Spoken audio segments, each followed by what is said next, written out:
Europe 1, 7h17. Au moins 26 morts, c'est le dernier bilan de la répression des manifestations en Ukraine. Ce jeudi sera d'ailleurs une journée de deuil national dans le pays. Certes, les Européens élèvent un peu la voix, mais on a l'impression qu'ils ne font rien, qu'ils n'ont rien fait depuis des semaines. Alors l'Europe est-elle finalement responsable du bain de sang de ces derniers jours? C'est la question qui fâche de 7h15 sur Europe 1. Bonjour Constantin Sigoff, vous êtes Bonjour. professeur de philosophie politique et de sciences sociales à l'université de Kiev et vous êtes en direct ce matin de la capitale ukrainienne. Vous qui êtes sur place, est-ce que vous avez le sentiment pour commencer que votre pays est ce matin au bord de la guerre civile? Oui, le nombre des morts, nombre des blessés est absolument inouï. Pour la première fois depuis 1945, depuis la Seconde Guerre mondiale, la violence s'abattue sur Kiev et beaucoup de villes ukrainiennes. Et il faut faire tous les efforts possibles et imaginables de la France, Allemagne, des plus grands pays d'Europe pour pour arrêter cette violence commis par le pouvoir et la police intérieure, dirigée d'ailleurs visiblement aussi par la police de l'extérieur. La police russe en l'occurrence? Oui. Les manifestants pro-européens qui sont place Maïden ce matin encore, place de l'Indépendance, ils en veulent à qui en fait? Ils en veulent à Yanukovych, le président, ou à cette Europe que vous évoquez, que vous appelez à se mobiliser, pour laquelle ils se battent et qui ne vient pas les sauver? Il est vrai que depuis très longtemps, peut-être trop longtemps, on attend de vraies actions, passage des paroles à l'acte des chefs d'État. Je dois dire que la déclaration déjà des sanctions des États-Unis contre 20 20 personnalités personnes ukrainiennes, oui. dans l'entourage de Yanukovych, c'est absolument nécessaire. Ça doit être soutenu par la France et l'Allemagne. La France et l'Allemagne sont trop molles aujourd'hui? Écoutez, difficile à dire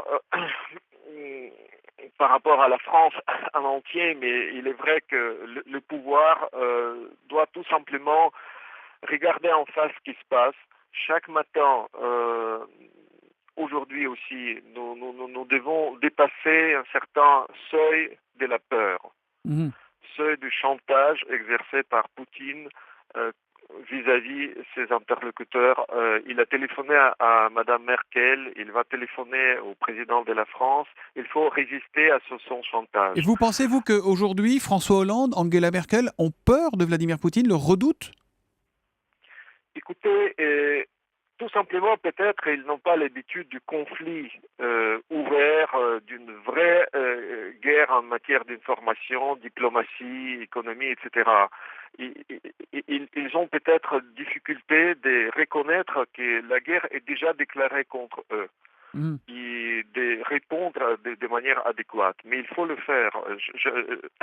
J'invite le président de la France d'engager toutes les forces nécessaires en France et en Europe pour agir de manière tout simplement adéquate, de répondre Mais de manière c'est quoi la réponse symétrique. adéquate? C'est quoi? C'est d'envoyer des chars comme en Géorgie en 2005? C'est quoi la réponse adéquate?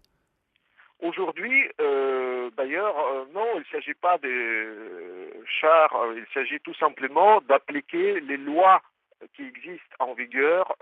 D'ailleurs, Autriche a déjà commencé à regarder qu'est-ce qui se passe parce que l'argent blanchi, l'argent qui tient encore au pouvoir les, les bandits, en fait, les gangsters qui ont pris le bateau d'Ukraine, il s'agit d'arrêter les visas pour eux et pour leurs familles, parce que leurs familles sont souvent, enfin leurs enfants font les études dans vos universités.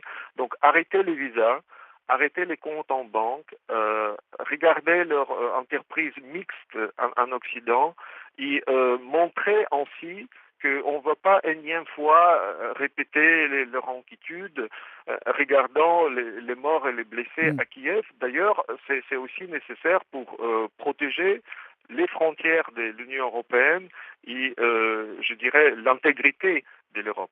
Est-ce que vous diriez, pour finir, que l'Europe a une part de responsabilité dans les massacres? Est-ce que vous iriez jusque-là, Constantin Sigoff? Aujourd'hui, oui. Beaucoup de gens disent que malheureusement, on a trop tardé Et ainsi, quand on ne réagit pas à la violence qui se déroule devant les yeux, on devient vraiment responsable. Et je crois que la société civile en France, en particulier, font de plus en plus conscience de cela. Peut-être plus encore des princes qui nous gouvernent. Dernier exemple, blog de Kiev, l'information lettre de Kiev, ouvert sur le site web de la revue Règles du jeu, était visité par des dizaines de milliers de Français parce qu'ils s'intéressent à la vérité et pas à la propagande, à la poutinien qui prétend dire qu'ici ce sont les extrémistes ou les terroristes ou n'importe quoi, mais ça n'existe pas. Il s'agit Merci. d'ailleurs pas d'une possibilité de guerre des deux parties d'Ukraine. Encore une fois, c'est une rhétorique absolument fausse. Il s'agit d'une violence du pouvoir qui essaie de protéger ses biens contre le peuple, Donc contre pour vous, c'est clair et net. La les millions situation est d'Ukrainiens. claire et nette. Merci beaucoup, Constantin Sigov, d'avoir été en direct sur Europe 1 ce matin.